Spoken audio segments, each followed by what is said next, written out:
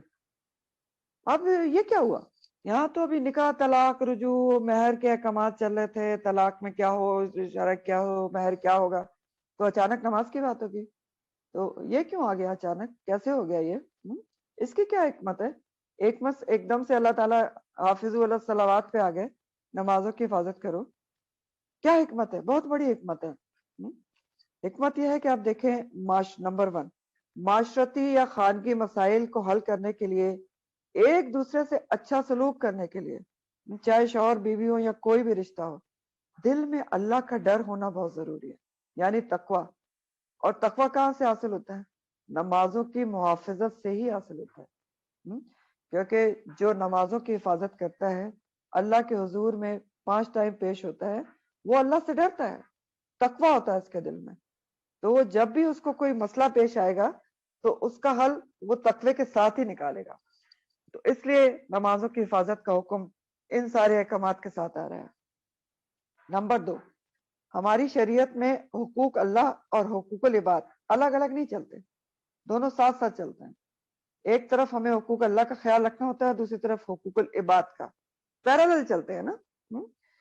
تو جو شخص حقوق اللہ صحیح طریقے سے ادا نہیں کرے گا، نمازوں کی محافظت نہیں کرے گا، اس کے دل میں تقوی پیدا نہیں ہوگا، اور تقوی نہیں پیدا ہوگا تو حقوق العباد بھی صحیح طور پر ادا نہیں کر سکتا نا۔ حقوق اللہ اگر کوئی صحیح طریقے سے نہیں ادا کرتا، نماز حقوق اللہ میں ٹاپ موسٹ ہے کہ اللہ کے حقوق میں سب سے پہلے نماز ادا کی جائے، جس کا سوال بھی سب سے پہلے ہوگا۔ تو اگر کوئی شخص حقوق اللہ میں نماز ہی صحیح طریقے سے ادا نہیں کرتا تو ظاہر ہے اس میں تقوی نہیں ہوگا، اور وہ حقوق العباد بھی صحیح طریقے پر ادا نہیں کر سکتا۔ پھر نمبر 3 حکمت کیا ہے یہاں نماز کی حفاظت کو لانے کی؟ یہ سمجھایا جا رہا ہے کہ دنیا کے معاملات اور جھگڑوں میں پڑھ کر، یہ جو دنیا کے معاملات ہیں نا، نکاح اور شادی اور فلانا اور طلاق، یہ سب میں پڑھ کر اللہ کے جو حقوق ہیں ان کو نہ بھول جاؤ۔ اہل و عیال کی مشغولیت نماز سے غفلت کا باعث نہ بنے۔ تو اگر ذرا اس آسپیکٹ سے بھی غور کریں، نکاح کی بات ہے، پھر طلاق کی بات ہے، کیا ہوتا ہے عام طور پر؟ نکاح کسی کا طے ہو گیا، عقدۃ النکاح، اب کیا ہوگا؟ سب سے پہلے تو شاپنگیں شروع ہو جائیں گی، اور اتنی شاپنگیں ہوں گی کہ اس میں نماز، پتہ نہیں کتنی نمازیں ضائع ہوتی ہیں، پتہ ہی نہیں چلتا۔ جب آپ مال کے اندر گھس جاتے ہیں نا، ٹائم کا کوئی پتہ نہیں چلتا، ایک نماز گئی، ظہر چلی گئی، عصر چلی گئی، کچھ پتہ نہیں، اتنی کپڑوں میں گم ہوتے ہیں کہ کچھ پتہ نہیں چلتا۔ پھر اس کے علاوہ نکاح کے فنکشنز فالتو قسم کے جو شروع ہو جاتے ہیں نا، ایک کے بعد ایک اسراف والے فنکشن، اس میں کتنی نمازیں ایک کے بعد ایک قضا ہو رہی ہوتی ہیں اور ضائع ہو رہی ہوتی ہیں۔ بہت سارے فیکٹرز ہوتے ہیں، ایک تو بزی ہوتے ہیں، دوسرے میک اپ کرا کے آئے ہوتے ہیں، پارٹی میک اپ 10,000 اور 15,000 پتہ نہیں کتنے کے ہوتے ہیں، تو وضو کون کرے؟ نمازیں ضائع۔ پھر اسی طرح طلاق وغیرہ کا کہیں مسئلہ ہو جائے تو کیا کہا جاتا ہے؟ عام جملے ہیں کہ اتنی پریشانی ہے کہ پریشانی میں دل ہی نہیں لگتا نماز پڑھنے میں۔ کیسے؟ بہت پریشان ہو، کچھ دل نہیں لگ رہا کسی بھی چیز میں، حالانکہ حکم کیا ہے؟ پریشانی کا حل کیا بتایا اللہ تعالیٰ نے قرآن میں؟ وَاسْتَعِينُوا بِالصَّبْرِ وَالصَّلَاةِ، لیکن وہ تو ہم بھول ہی جاتے ہیں۔ بہرحال یہاں اللہ تعالیٰ نے سب سے پہلے نمازوں کی محافظت کی تاکید کی ہے، کیونکہ نمازوں کی جو نگہبانی کرے گا، اس کی نگہداشت کرے گا، ان کو نقصان سے، قضا ہونے سے بچائے گا، تو اس کے اندر تقوی پیدا ہوگا، پھر وہ اپنے تمام معاملات اللہ سے ڈرتے ہوئے کرے گا، چاہے نکاح ہو یا طلاق ہو یا جو بھی ہو۔ اس لیے نمازوں کی محافظت کا حکم ہے۔ تو حافظو علی الصلواتی، کون سی صلوات ہیں؟ نمازیں ہیں، صلاح کی جمع صلوات، اوبلیگیٹری 5 پریئرز کی بات ہے، اوبلیگیٹری 5 نمازیں، ان کی محافظت کی بات کی جا رہی ہے۔ تو نماز کی حفاظت کا اللہ تعالیٰ حکم دے رہے ہیں، تو ہم دیکھیں گے کہ نماز کی حفاظت میں کیا کیا چیزیں آتی ہیں۔ سب سے پہلے تو آپ دیکھیں نماز کی محافظت میں سب سے پہلے جو پوائنٹ آتا ہے وہ نماز کے وقت کی حفاظت ہے۔ وقت کی حفاظت، اس کو قضا ہونے سے بچایا جائے، اور نہ صرف قضا ہونے سے بچایا جائے، لٹکا کے آخری وقت میں بھی نہیں پڑھنا چاہیے، یہ منافقت کی نشانی ہے، اور نماز کی اہمیت دل میں کم ہونے کی نشانی ہے۔ کہ بالکل اینڈ میں جب نماز جا رہی ہے ابھی تو وقت ہے ابھی تو وقت ہے اینڈ میں پڑھا جائے. مومن کی پرائرٹی اول وقت میں نماز پڑھنے کی ہوتی ہے. بخاری کی حدیث کا مفہوم ہے نبی کریم صلی اللہ علیہ وآلہ وسلم سے کسی شخص نے پوچھا کہ اللہ تعالیٰ کو کون سا عمل سب سے زیادہ محبوب ہے؟ تو آپ نے فرمایا الصلاۃ لوقتہا، نماز کو اس کے وقت پر ادا کرنا. پھر دوسرے نمبر پہ آپ نے کہا اللہ کی راہ میں جہاد، اور تیسرے نمبر پہ والدین سے نیکی. تو اسی طرح جو سورہ نساء کی آیت نمبر 103 ہے، النساء 103، ان الصلاۃ کانت علی المؤمنین کتابا موقوتا، بے شک نماز مومنین پر فرض ہے وقت کی پابندی کے ساتھ. تو وقت کی پابندی کے ساتھ فرض ہے، اپنے حساب سے تو نہیں آپ لٹکا لٹکا کے بالکل ہی اینڈ میں اور یا قضا کر کے پڑھ لیں گے چلو کوئی بات نہیں آج قضا پڑھ لیں گے، نہیں ہے. فرض ہے کتابا موقوتا، وقت کی پابندی کے ساتھ. تو سب سے پہلے تو وقت کی حفاظت بہت ضروری ہے محافظت میں، اور پھر اسی طرح جو وقت کی محافظت ہے نماز کے وقت کی، اس میں اذان کا منتظر رہنا بھی بہت اجر و ثواب کا باعث ہے کہ آپ اذان کے منتظر ہیں کہ اذان ہو تو میں نماز اول وقت میں ادا کروں. پھر نمبر 2 چیز آتی ہے قبلے کی حفاظت. قبلے کی حفاظت یہ بھی بہت ضروری ہے اور ایک لازمی شرط ہے نماز کی، خاص طور پر فرض نماز کی، کہ قبلے کا صحیح تعین ہونا ضروری ہے، ورنہ نماز فرض نماز نہیں ہوتی. نفل ہو سکتی ہے لیکن فرض نماز قبلے کا صحیح تعین نہ ہو تو نہیں ہوتی. تو صحیح قبلے کی حفاظت کرنا بھی ضروری ہے. پھر اسی طرح نمبر 3 کیا ہے کہ جسم، لباس اور نماز کی جگہ کی طہارت کی حفاظت. 3 چیزوں کی طہارت کی بھی حفاظت کرنا ضروری ہے، جسم، لباس اور نماز کی جگہ. یہ تینوں چیزوں کی طہارت کی حفاظت بہت ضروری ہے. نمبر 4 نماز کی ادائیگی کے دوران سنت رسول کے طریقے کی حفاظت کرنا ضروری ہے کہ نماز کس طریقے پر ہو، سنت رسول کے طریقے سے ہو. نمبر 5 دل، دماغ، سوچوں کی حفاظت. نماز کے دوران دل، دماغ، سوچوں کی حفاظت. پوری کوشش سے توجہ نماز پر مرکوز کرنا چاہیے. دیکھیں جو نماز ہوتی ہے نا وہ ایک طرح سے اپنے نفس کے ساتھ جنگ ہوتی ہے، نفس کے ساتھ جنگ ہوتی ہے کہ میں نے پوری توجہ سے نماز کو ادا کرنا ہے کہ یہ میری رب سے ملاقات ہے. جیسا کہ بخاری کی حدیث کا مفہوم ہے نا، نبی کریم صلی اللہ علیہ وسلم نے فرمایا جب تم میں سے کوئی نماز پڑھتا ہے تو گویا وہ اپنے مالک سے سرگوشی کرتا ہے. تو مالک سے سرگوشی ہے تو نفس سے جنگ کرنا ہی چاہیے کہ مجھے کوئی خیال نہ ہے، پوری کوشش کرنا چاہیے. تو دل، دماغ اور سوچوں کی حفاظت. اور آپ کو پتا ہے کہ اگر اتنی زیادہ سوچیں گھیر لیں کہ پوری پلاننگ ہی نماز میں ہو تو نماز باطل ہو جاتی. اگر پوری پلاننگ نماز میں ہو رہی ہے کہ سوٹ کے اوپر میں کام فلاں جگہ سے بنواؤں گی، اس کلر کا ہوگا اور میں تو سب سے اچھی نظر آؤں گی، تو پوری پلاننگ اگر کر لی، یہ ایک مثال ہے، تو اگر پوری پلاننگ کر لی تو نماز باطل ہو جائے گی، دوبارہ پڑھی جائے گی. ٹھیک ہے. تو دل، دماغ اور سوچوں کی محافظت پوری کوشش سے، نفس سے لڑ کر پوری توجہ نماز پر ہونا چاہیے، اور یہی خشوع کا تقاضا ہے. پھر اگلا پوائنٹ ہے نگاہ اور جسم کے اعضاء کی حفاظت. نگاہ اور اعضاء کی حفاظت. اعضاء کی حفاظت کیسے؟ بیکار ہلنا جلنا جو ہے نماز میں منع ہے. یہود کا طریقہ ہے کہ وہ ہلتے جلتے رہتے تھے. کپڑے ٹھیک نہیں کرنے نماز میں، ٹھیک ہے، یہ بھی نبی کریم صلی اللہ علیہ وسلم کی حدیث کا مفہوم ہے کہ مجھے منع کیا گیا، میں روکا گیا ہوں کہ نماز میں کپڑوں کو ٹھیک کیا جائے. آپ نے کوئی جو بھی آپ چادر پہنتے ہیں اس کو پن اپ کرنا چاہیے، بار بار اس کو ٹھیک نہیں کر سکتے. ہلنا جلنا، کھجلی وغیرہ بھی منع ہے جب تک کہ بہت زیادہ ضرورت نہ ہو. تو اعضاء کی حفاظت ہے. پھر نگاہ کی حفاظت، نگاہ ادھر ادھر نہ جائے، جہاں حکم ہے وہیں پر ہو. قیام جب آپ کرتے ہیں، کھڑے ہوتے ہیں، تو نماز سجدہ گاہ پہ ہونا چاہیے. رکوع میں بھی سجدہ گاہ پہ ہوتی ہے. اور جب آپ قعدہ میں بیٹھتے ہیں تشہد میں، تو جو انگلی آپ اٹھاتے ہیں نا اشہد اللہ، اس پر نگاہ ہونی چاہیے. پھر اسی طرح نماز پڑھ کر نماز میں جو وعدے کیے تھے ان کی حفاظت کرنا ضروری ہے. نماز میں کوئی وعدہ کرتے ہیں ہم؟ ہر رکعت میں کرتے ہیں. کیا وعدہ کرتے ہیں؟ ایاک نعبد و ایاک نستعین. ہر رکعت میں کرتے ہیں، لیکن وہ بس ایز اے روٹین کرتے ہیں نا، سوچ کے کریں میں نے کیا وعدہ کیا ہے، صرف تیری عبادت کریں گے اور صرف تجھ سے ہی مدد طلب کریں گے. تو اس کی محافظت بھی ضروری ہے. پھر اسی طرح صرف اپنی نہیں، اپنے گھر والوں کی نماز کی بھی حفاظت کرنا چاہیے. یہ نماز قائم میں آتا ہے، اقیم الصلاح میں ہی آتا ہے. مسلم کی حدیث کا مفہوم ہے، آپ صلی اللہ علیہ وسلم نے فرمایا جس شخص نے نمازوں کی حفاظت کی اس کے لیے نماز روز قیامت نور، برہان اور نجات کا باعث ہوگی. نور، برہان اور نجات کا باعث ہوگی. نور یعنی دنیا اور آخرت میں نور بنتی ہے، نماز بنتی ہے. اور برہان روشن دلیل. اور ویسے بھی نور کیسے بنے گی نماز؟ آپ کو پتہ ہے حدیث میں آتا ہے کہ نبی کریم صلی اللہ علیہ وسلم نے کہا کہ میں اپنی امت کو روز قیامت کیسے پہچانوں گا؟ کہ ان کے وضو کے اعضاء چمکیں گے. تو آپ نے فرمایا کہ جس نے نماز کی حفاظت کی اس کے لیے نماز روز قیامت نور، برہان اور نجات کا باعث ہوگی. برہان کہتے ہیں روشن دلیل. تو برہان روشن دلیل کیسے بنے گی؟ یعنی مسلمان ہونے کا ثبوت نماز ہے نا، نمازیں لے کر جو پہنچا وہ برہان ہے. اور نجات کا باعث ہوگی، یعنی جس نے نمازوں کی محافظت کر لی وہ کامیاب ہے. آپ کو پتہ ہے نا، سب سے پہلے تو قبر میں ہی کامیاب ہے.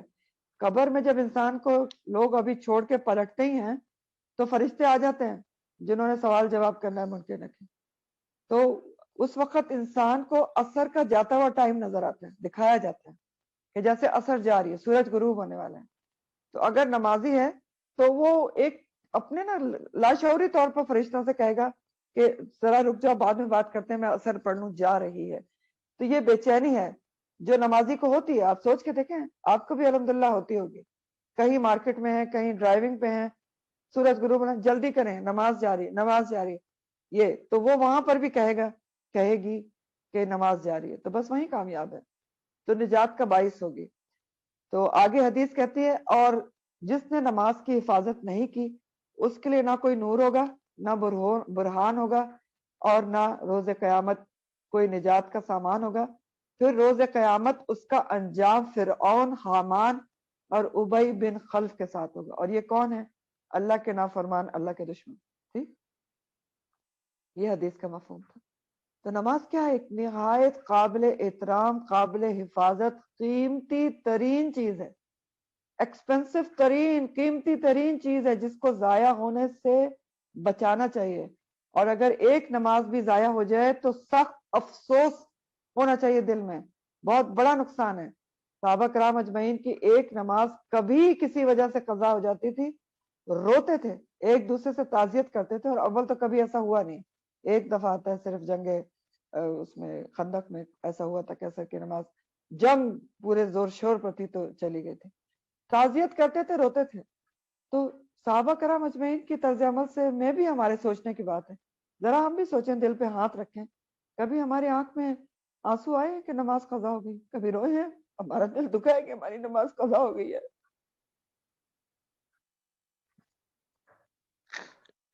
کبھی اس بات پہ بیٹھ کے روئے کہ آج میری نماز کیسے چلی گئی؟ سوچنے کی بات ہے نا. سورہ المومنون جو ہے اس میں فلاح پانے والے مومنین کی خوبیاں اللہ تعالی نے بتائی ہیں. قد افلح المومنون، اس میں 2 دفعہ نماز کا ہی ذکر ہے کہ کامیاب ہونے والے، اخروی کامیابی پانے والے مومنین کون ہیں.